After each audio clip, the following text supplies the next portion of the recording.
Welcome to the Nonprofits. And we're going to start this week with some no, it's not. It's not great news. It's something more terrible crap from the Catholic Church. And Cindy has the story. Cindy? Yeah, terrible story that we've been talking about on the nonprofits for quite a few years. And this, in my opinion, is the worst crime committed by the Catholic Church. Hundreds of children died, and just for a fairy tale, about 800 children are buried in a mass grave because they committed the horrendous crime of being born out of marriage between 1925 and 1961. They were supposed to be taken care of by a congregation of nuns of the Bon Secours order, and this is the story of how women and children suffer when the world is built by and for men. This story is from Reuters by Clodagh Kilcoyne on July 8th, 2025. Hey, Vay. Okay. Well, we're going to try to go ahead and we're just going to try, okay? Because I don't know. I want to say this is like either the fourth or fifth time that we are covering a story from the Catholic Church concerning mass graves of children. And I'm going to ask my first question to you, Tracy. So what role did religious and societal shame around unmarried motherhood play in allowing such widespread neglect and dehumanization in institutions like Tuam? So there's very little that I was able to find out about. I know this is something that Cindy knows a lot about, but there's a lot I was able to glean and infer, such as these girls were likely sent here out of, as you pointed out very rightly, societal shame for being unmarried mothers. This is clear. The harm that it's done is clear and physical in the loss of these many lives that have been lost. But even more, the damage that was done to the psyche of these young mothers would have been, I would say, nearly irreparable, if not completely irreparable. It would have given them this sense that they are dirty, that they are something that needs to be hidden away. And that is, speaking from my amazing point of view, that allows me to always be right. It seems really difficult that you would be shamed for doing something that people have been doing forever. I mean, come on. Everybody is a direct result of two people having sex. It's not that big a deal. And it can be shown, especially in the modern times, that single mothers can do just fine as long as they are surrounded by a loving support network that doesn't feel the need to hide them away in some sort of abusive home. My mother is one of them. Well, not anymore. She has since found a partner. But all you need for things to not end up with wonderful headlines like 800 infants found dead in mass grave is a loving support network and community. And somehow that is far too difficult to get under this system, I should say. Mm. It's quite tragic. And Cindy, because actually this is a story that you brought to our attention. And I kind of want you to talk a bit more. And to your point, Tracy, yes, you are right. It doesn't necessarily mean that you have to have this nuclear family, one man, one woman raising children, right? In order for that child to turn out to be a person who is well adjusted and able to, acclimate to society. Yeah, I am. My parents were split when I was 5. They co-parented. I went back and forth between each other's houses, and I think I turned out okay for the most part. I still have my ups and downs, but who doesn't, Well, right? you turned out atheist. Look at you. I know, right? Damn. Oh, is that what did it? Is that how? Oh Oh, gosh. Yeah, yeah. darn. Uh, clutch our But no, imaginary pearls, but it takes a village, and a village isn't just mom and dad. right, exactly. It takes a network and resources in order for you to be able to raise a child and have them acclimate properly to their environment. But Cindy, let's get into the weeds a little bit more concerning this story. Can you talk a little bit more about, what happened in between between like the mid 1920s to the late 1960s, and how the Irish government actually transferred, control of this establishment to the nuns for them to manage? Yeah, so that's why this specific story in this specific country is so out of line compared to. I mean, you said it earlier, Tracy. Maybe these kind of stories happened everywhere else, but the specificity of this story is that the Irish government transferred the authority to manage single mothers to those congregations of nuns, and so they were mandated by the government, and then they let the children die with a what is it 15% of mortality at the time.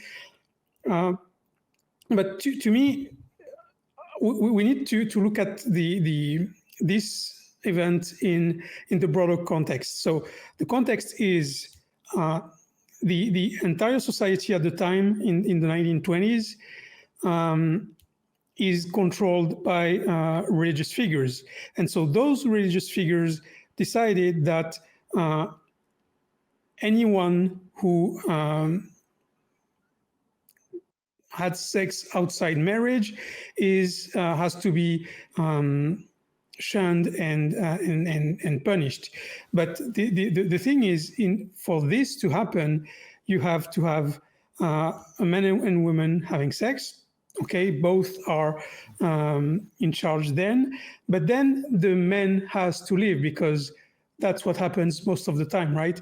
And so you're in this society at the time where women don't have any power. They can't have a bank account. They can't have anything. They don't have access to anything outside their husband. And so the man leaves, leaving the woman without anything, without any support, without anything. And then she is shunned for something she didn't do, right? The man left, and then she's put by force sometimes in these kind of families because they didn't have any choice unless they were well supported by family or a group of people, as you said earlier. If they weren't, they had to go there because otherwise they didn't have any way to survive, neither them or their children. And so they were put there, and then their children weren't taken care of properly, and then they were buried in a mass grave because since the kid is born out of wedlock, it doesn't deserve to be buried with a Christian ceremony. So when you look at the entire sequence, it's the women are punished at almost every sequence of events. And if this is not about control, then I don't know what is. I remember we covered a story, I want to say a few months back, about a pastor in the United States who brought a young lady to the front, and she was young. I think that she was like barely out of teenagehood, like 19, something like that. And she was pregnant. Now, she was brought to the front for her to confess her sin of having sex out of wedlock and ended up with the consequence of being pregnant and going to, give birth to a child. I believe this is going in the state of Virginia. Now, the pastor, after she was crying and bawling and just basically just laying her heart on the line because she was made to do this. She was basically made to be publicly shamed in front of the church. The pastor gets up and says, listen, we're not going to have any baby showers. We're not going to have any celebrations or anything like that, or gifts or anything like that, because, she didn't do it the right way. And I had a few questions, but my biggest question was, where's the father? Why is not the person who got this young lady pregnant in front of the church with her? Because she did not get pregnant by mitosis. She did not cell divide in order for her to be able to carry and become an incubator to an embryo going on to a fetus. Okay. Last time I checked in my biology books and my biology lessons, because I read a lot of books, as we can see, that was not a thing. So it raises this question, especially when we're talking about religious institutions putting the onus on women and how they are policed. Just like you said, Cindy, if this is not about control, I don't know what it is, because these particular institutions were set up for mothers, single mothers who were going to have children. Not a nan person who possessed a penis in sight. Okay. And it's so horrible that not only is the, person who happens to be pregnant have to be shamed because they're pregnant in the first place, even though they're not the ones who just, they didn't make themselves pregnant on their own. They had help. But they also have to grin and bear, well, maybe not grin, but they have to bear the burden of not only being shamed for being pregnant, but also they're going to have to carry the trauma of, their children being lost and buried. Over 800 kids. That's crazy. Just because the mother was not wedded. Cindy, what's on your mind? Yeah, you say 800, and I think there are 3 or 4 mass graves in total in Ireland. Don't take my word for it, because I'm not entirely sure, but I think that's how it goes. But yeah, there's 2 things that angers me in this situation is when you debate with Christians. And you talk about the evil religion does, they often say, yeah, but this is just a man doing evil. It's not religion doing evil. But in this case, it's not people doing evil. It's the doctrine itself that forces people to do this, because the doctrine says you are born out of wedlock. You don't get to be buried with a ceremony. You are a woman and you are pregnant without marriage, then you don't get to be part of the society. And so that is purely evil done by religion. And the second thing is, in the sequence of events, I didn't mention the fact that women didn't even get the option to have an abortion. But also, when you talk about abortion with Christians, they always come with those excuses. And if you tell them, yeah, well, men are never punished, and they say, yeah, well, I'm all in favor of men being accountable. But then when they write laws and apply laws, those parts about punishing men, or not punishing them, but just making them accountable for what they did, that part never ends up in the laws, and that shows you again that it's only about controlling women. Shocking. What a Absolutely surprise! Yeah, shocking. Yeah, yeah. so shocking. Yeah, we're going through our own type of, crap that's over here right now. Like, I think of, like, like the red pill, blue pill, manosphere people who are always talking about women taking accountability. But it seems like that when it comes to how, accountability looks, it's always about policing women's bodies and what they can and cannot do, who they can and cannot love, and things of that nature. Tracy, So, what was your thought? okay, so on that whole like taking accountability thing, I'm always left with taking accountability for what? For doing exactly the same thing as all the people she was doing it with? Like, I don't know. I agree, Cynthia. Those people in the manosphere. I have no business on the manosphere. But I think about these women who had to be sent to these what would be the right word? Convent, hideaway home. I don't know. I think about these women, and I think while Cindy was talking, I was mulling over the situation that these women might have found themselves in, like all the different scenarios. No small number of these women, girls, what have you, no small number of them were there as a consequence of being taken advantage of physically or otherwise by a man who was, not clearly didn't have her best interest at heart. And I find it so wacky that you can set up a society to have a punishment for a thing that only affects half the people who do it.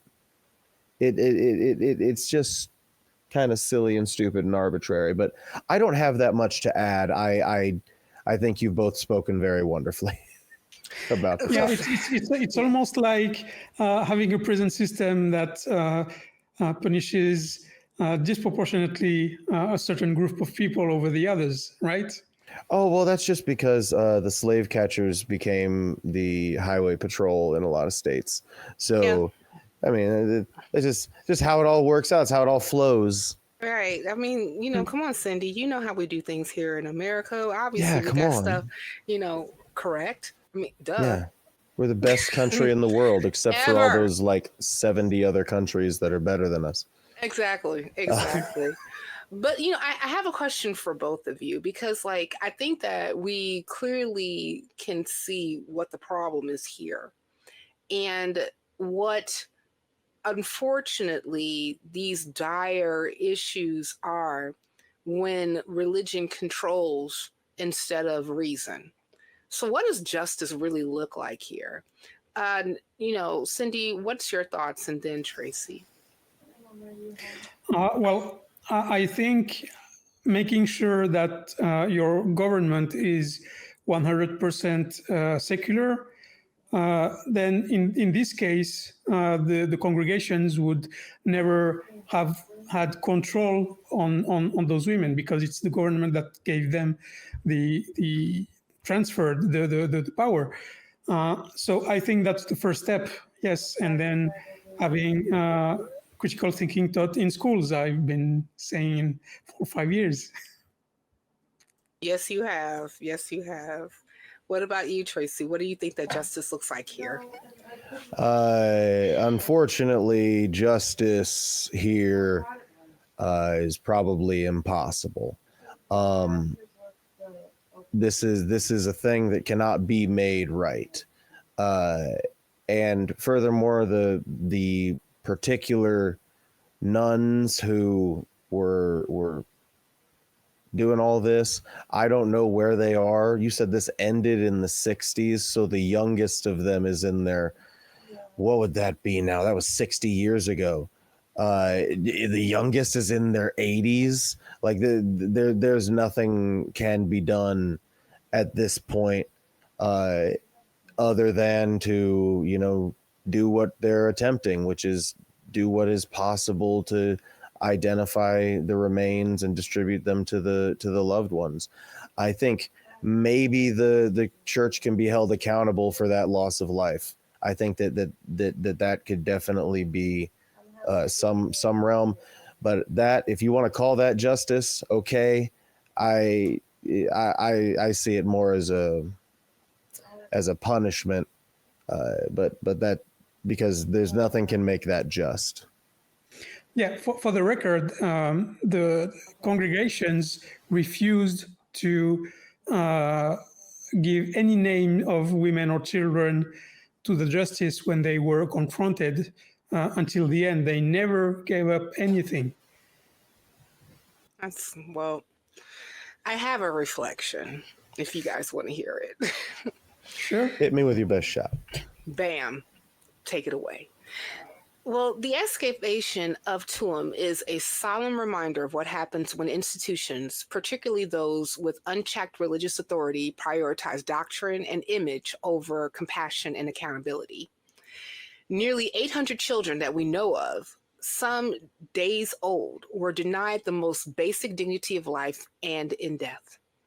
They were hidden, discarded, and forgotten by a society that should have protected them. From a secular humanist perspective, this particular moment calls for not just remembrance, but for action. To demand transparency from institutions to support survivors seeking justice, and to build a world where the worth of every person, regardless of birth, circumstance, or belief, is recognized and upheld. This isn't just a darker chapter of the past. It's a warning about what can happen when silence is chosen over scrutiny and when piety becomes a shield for abuse. We owe it to those children and to the living to never, ever let this happen again. And you, dear viewer, owe it to yourself to actually click on